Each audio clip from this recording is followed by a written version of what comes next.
On dit parfois les Français réticents à la vaccination. L'exemple du Beyfortus prouve peut-être le contraire. Le vaccin contre la bronchiolite, à peine mis sur le marché, est déjà sous tension. Bonjour Pierre-Olivier Variot. Bonjour à vous. Vous êtes président de l'Union des syndicats des pharmaciens d'officine, vous-même pharmacien à Plombières-les-Dijon, en Côte-d'Or. Les livraisons de Beyfortus sont donc suspendues dans les pharmacies. C'est donc le traitement préventif contre la bronchiolite qui avait été mis sur le marché mi-septembre. Vous expliquez-nous pourquoi de telles restrictions au bout de 2 semaines ?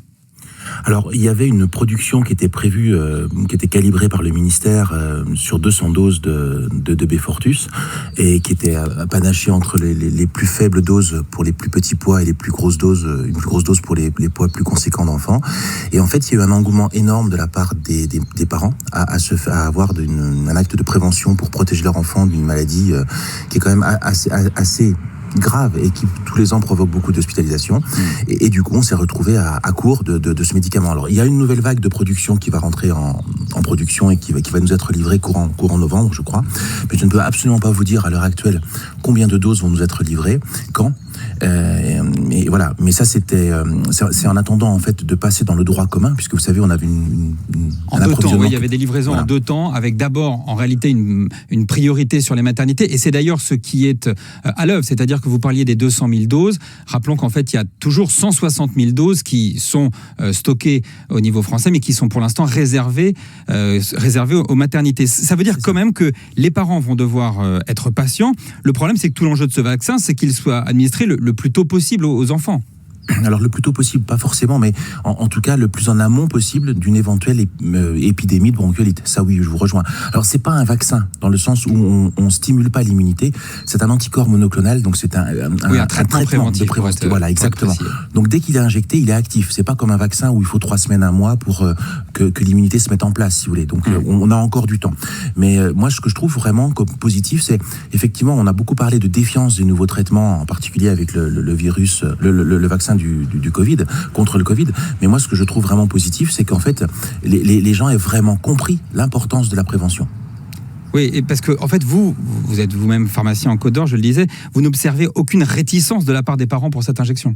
Ah non, on a plutôt une tristesse, une frustration de ne pas avoir le vaccin, de ne pas avoir le produit, pas le vaccin. Et en quoi, selon vous, c'est différent d'autres vaccins, appelons-le vaccin au traitement préventif ? Alors, dans la tête des parents, j'entends. Hein. Qu'est-ce qui fait qu'on a une relation différente ? Peut-être parce que la bronchiolite fait plus peur. Peut-être parce que la bronchiolite fait plus peur, peut-être parce qu'on touche à un public très fragile comme les bébés, et que c'est bon, on est peut-être plus sensible quand on touche à cette population-là. Et on savait, quand on est adolescent, adulte, jeune adulte, un peu plus grand, on se dit que c'est jamais sur nous que ça va tomber, jamais. Donc cette notion d'invulnérabilité, on ne l'a pas pour nos enfants. Alors, rappelons qu'on ne parle pas de rupture de stock, que les choses soient très précises. On parle plutôt de gestion de stock. Il y a 160 000 doses pour les maternités. Mais le ministre Aurélien Rousseau se dit mobilisé. Il affirme discuter avec les industriels pour augmenter la production. Le problème, c'est que ce produit, il n'est pas produit en France. Il est produit aux États-Unis. Est-ce que tout ça, ça ne met pas aussi en lumière notre fragilité dans l'industrie du médicament ?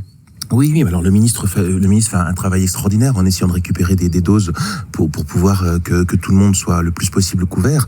Mais effectivement, je pense que le président de la République l'avait dit, de redécouvrir et réavoir une autonomie en matière d'industrie pharmaceutique est fondamentale. On l'a vu durant la crise Covid, on l'a vu pour des médicaments aussi simples, entre guillemets, que le paracétamol, où on dépendait de pays qui ne pouvaient pas nous livrer le principe actif. Là, on est sur des médicaments très techniques. C'est un médicament très pointu que le Beyfortus. Et là aussi, on dépend d'une industrie qui n'est pas chez nous. Vous parliez il y a quelques instants de la question du Covid. Peut-être un dernier mot sur cette question-là, puisque la campagne de vaccination a été avancée, elle reprend lundi. Est-ce que vous, en tant que pharmacien, vous pensez qu'il est urgent de protéger les populations les plus à risque ?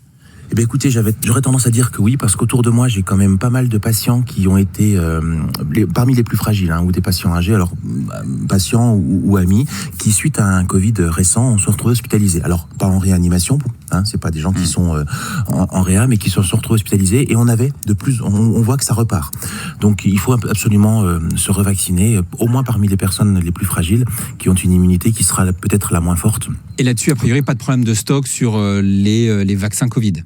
Non, on a beaucoup de vaccins potentiellement de chez Pfizer, un peu de chez Sanofi, et puis par contre on attend les vaccins Moderna qui devraient arriver début novembre. Merci beaucoup Pierre-Olivier Variot, président de l'Union des syndicats de pharmaciens d'officine.